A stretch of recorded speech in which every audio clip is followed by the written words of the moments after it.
Alam mo ba na kayang tumagal ng beta ng 3 linggo nang walang kain basta meron siyang quality tubig, pero hindi niya kayang tumagal ng 3 araw sa napakaruming tubig. Paniguradong magkakasakit ito at mamamatay. Kaya nga po napakahalaga na malinis ang kanilang tirahan. Kahit pa pet quality, material grades or show potential lang yung alaga, halaga na meron siyang malinis at kalidad na tubig.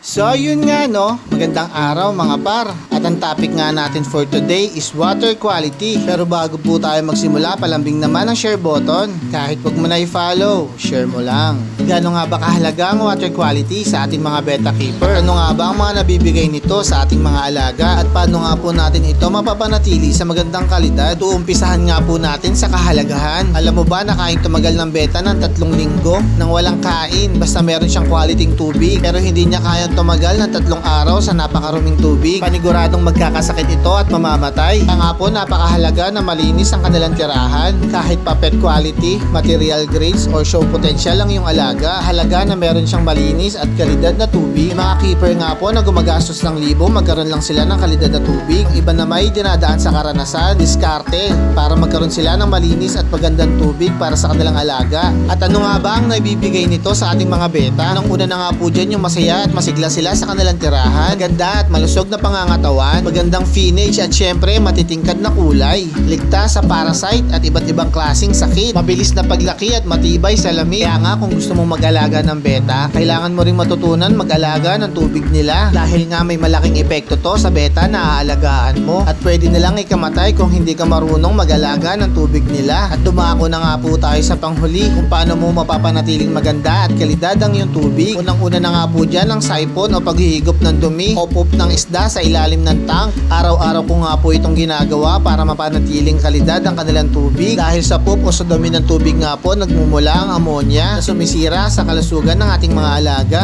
Dahil nga po pwede silang magka-fin rot, fin hole o pagbaba ng immune system na pwedeng maging dahilan ng mabilis na pagkapit ng mga parasite o sakit sa kanila. Kaya nga po napakahalaga na araw-araw natin silang nalilinis para nga po sigurado tayong malusog at ligtas sila sa mga sakit. At isa pa nga po sa nagpapaganda ng tubig nila ay ang paglalagay ng dried talisay leaf or talisay extra. Nakakatulong sa pagkondisyon ng tubig nila, tulong sa pagbibigay ng magandang kulay sa ating mga alagang beta. Antifungal infection din po ito at antibacteria. Kaya nga po napakahalaga na alam natin ang basic needs bago po tayo mag-alaga ng beta. Bago nga po matapos tong videong to, big shout out po sa ating mga star senders at mga sharer po natin, lalong-lalo na po sa ating mga followers. At nang dahil nga po sa inyo ay meron na po tayong ads na makakatulong nga po sa paggawa natin sa mga susunod na content.